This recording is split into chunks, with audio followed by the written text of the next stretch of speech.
Yo, what's up, guys? Welcome back to another video. This is a reaction to how Teddy Roosevelt got shot and still did an 84-minute speech. Never heard of this story before. I don't know how severe this shot would have been, but I'm seeing here there's another video on this, so I guess it's quite well known. I've never had this suggested to me as a video reaction, and I've never seen it before. So I mean, yeah, we're gonna check this out and see what really happened here. I mean, I don't know where he was shot. Maybe he was just shot, and I mean, being shot anywhere. I'm trying to think of a place in your body where you can be shot and sort of deal with it, but there's not really anywhere like shot in your hand. I mean, there's less like skin to go through, so maybe in your hand. I was gonna say your fingers, but if you get shot in your fingers probably just get ripped to shreds, and yeah, you're gonna lose a finger or two. So I don't really know where.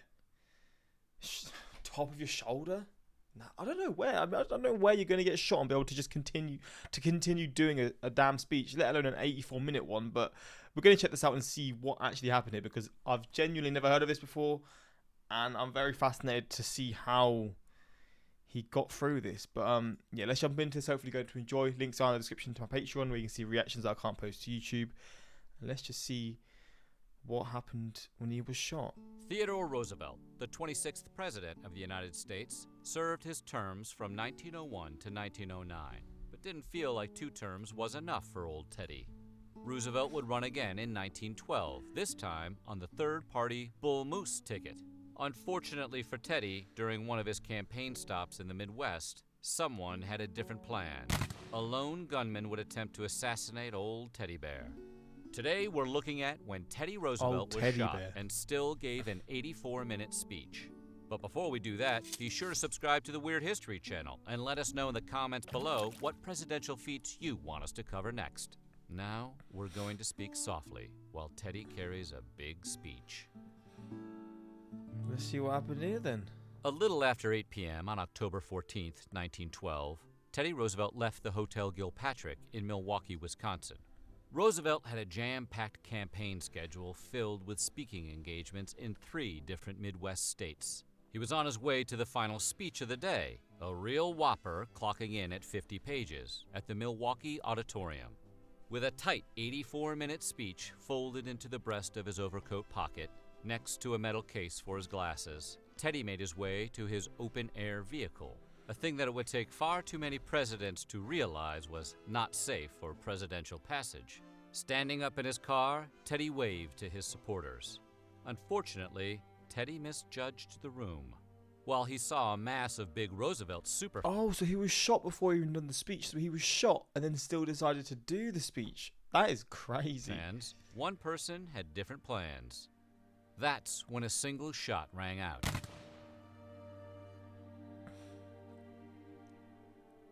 The gunshot jolted the crowd. Roosevelt's would-be assassin was a Bavarian immigrant by the name of John Flaming Schrank, ex-saloon owner. Schrank was only 4 feet away from Roosevelt when he fired his .38 caliber revolver into the Rough Rider.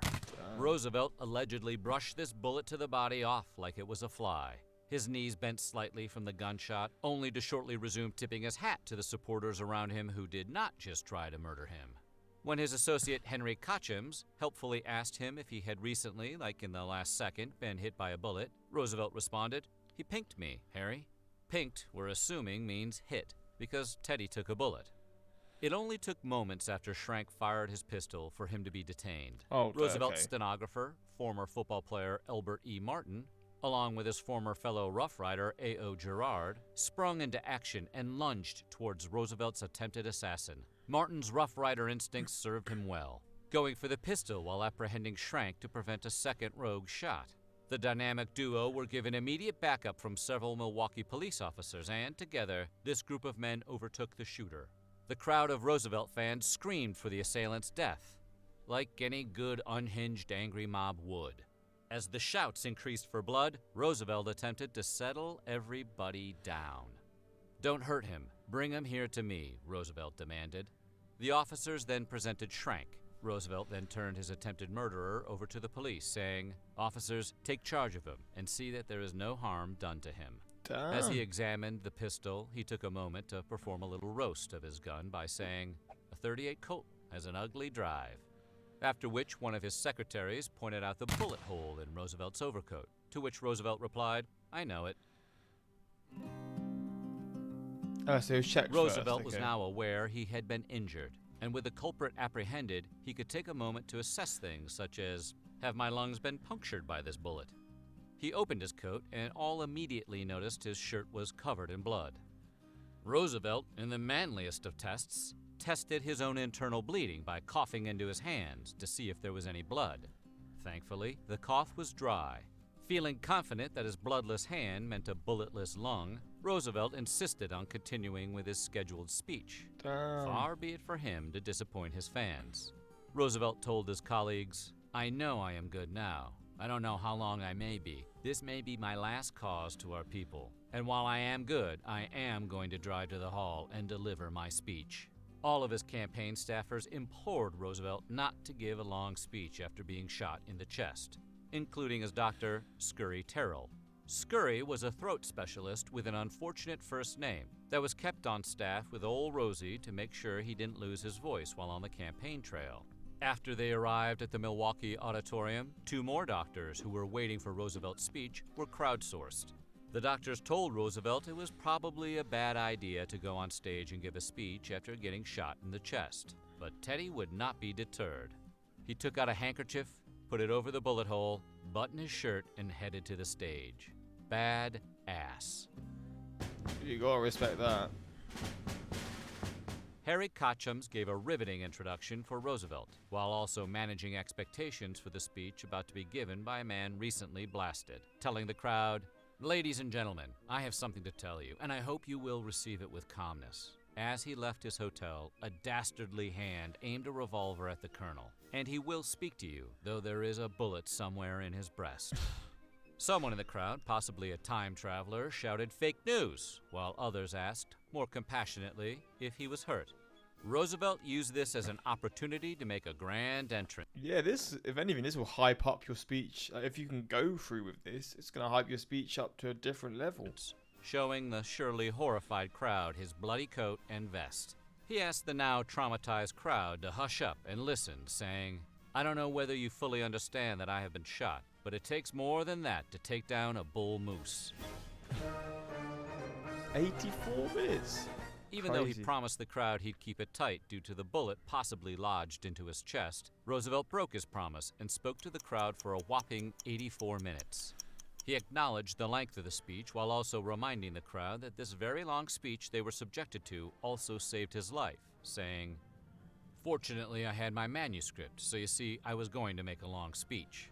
And friends, there's a bullet. There is where the bullet went through, and it probably saved the bullet from going through my heart. The bullet is in me now, but I will try my best." Roosevelt reminded the audience that despite the attempt on his life, It was low then.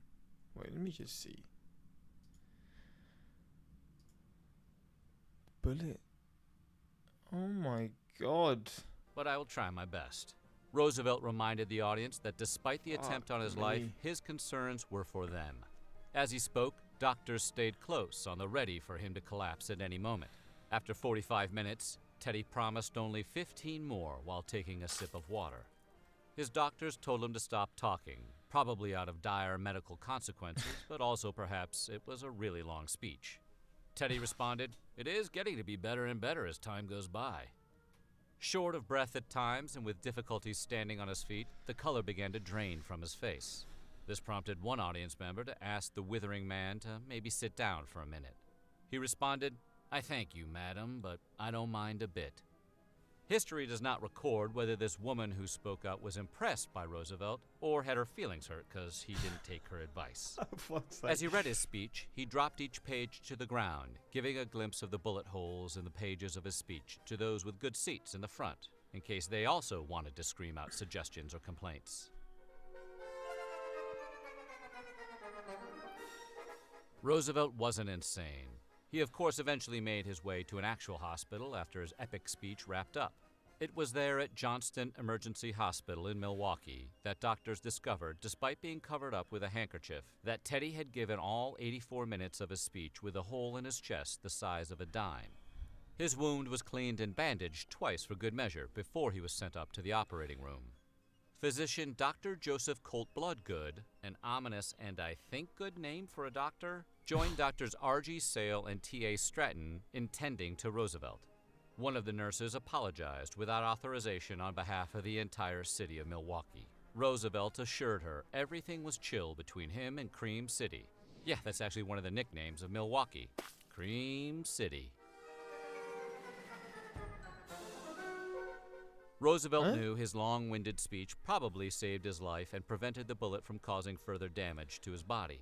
But not to be outdone, the humble, steel-enforced case for his glasses probably did some of the heavy lifting in keeping the bullet from penetrating all of his organs. That's crazy. Just where your glass, like, that is when you just realize luck was really on your side, right? Because you've just had them in the perfect position to protect you somewhat. Obviously, it's still going through them, but it just takes a little bit of the force away.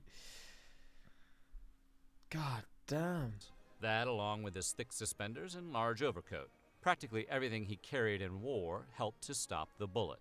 But it was the addition of the 50-page speech, doubled over in his breast pocket, that rendered Roosevelt practically bulletproof in the spot in which he was shot. If not for this collection of thick items surrounding Roosevelt's vital organs, the gun used in the shooting, if fired at point blank, would have certainly killed him. Damn. A fact he gladly kept reminding his audience of during his long speech, that the very meaty speech probably saved the bullet from going into his heart.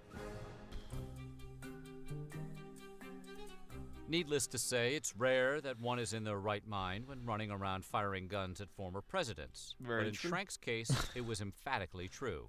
When he was apprehended, authorities found a letter in his possession that was all the evidence they needed, aside from the many, many witnesses. Schrank traveled from New York City to murder Roosevelt because of a dream he had in which President William McKinley sat up in his coffin and pointed to a man he dream recognized as Teddy Roosevelt, and McKinley said, "This is my murderer. Avenge my death." Schrank awoke and did the only logical thing of taking this dream verbatim and avenging the death of President William McKinley, a man whose death was in no way caused by Theodore Roosevelt. With this dream journal, Schrank was assessed and found to be experiencing insane delusions and was found unfit to stand trial. He was committed to the Central State Hospital for Criminally Insane in Waupun, Wisconsin, where he remained until he died in 1943. What the fuck? Roosevelt's Bull Moose Party ultimately lost the 1912 election after splitting the Republican vote and handing the presidency over to Democrat Woodrow Wilson. But the bullet in his chest would remain comfortably in Teddy's body forever. The doctors at Oh, they didn't get rid of it. Johnston Emergency Hospital, after much debate, determined via X-ray the bullet alongside Teddy's fourth rib was too dangerous to operate on and remove. Quite a souvenir to have. But that's Teddy Roosevelt, a true Rough Rider. So what do you... That's wild. So he just had the bullet in his body for the rest of his life. So when he passed away, would the bullet have been, like, when his body decomposed, the bullet would have still been there unless they got rid of it then. I guess maybe they got rid of it after. When Roosevelt did die in his sleep from a blood clot that dislodged and travelled to his lungs, Thomas Marshall, VP of Woodrow Wilson, said that death had to take Roosevelt sleeping, for if he had been awake, there had been a fight. I firmly believe that Teddy Roosevelt was one of the most badass people ever. That's wild. That is a crazy story, though. That is one of the wildest stories, man. Just getting shot and just continuing like nothing happened. Gotta respect it. But yeah, there we go. First time learning about this, and it's just fascinating that there's so many stories like this that I don't know about. But yeah, let me know if there's more like this. I don't know how many situations and stories there'll be like this specifically, because this is a bit extreme. But yeah, let me know in the comments, and until next time, like, subscribe. Peace.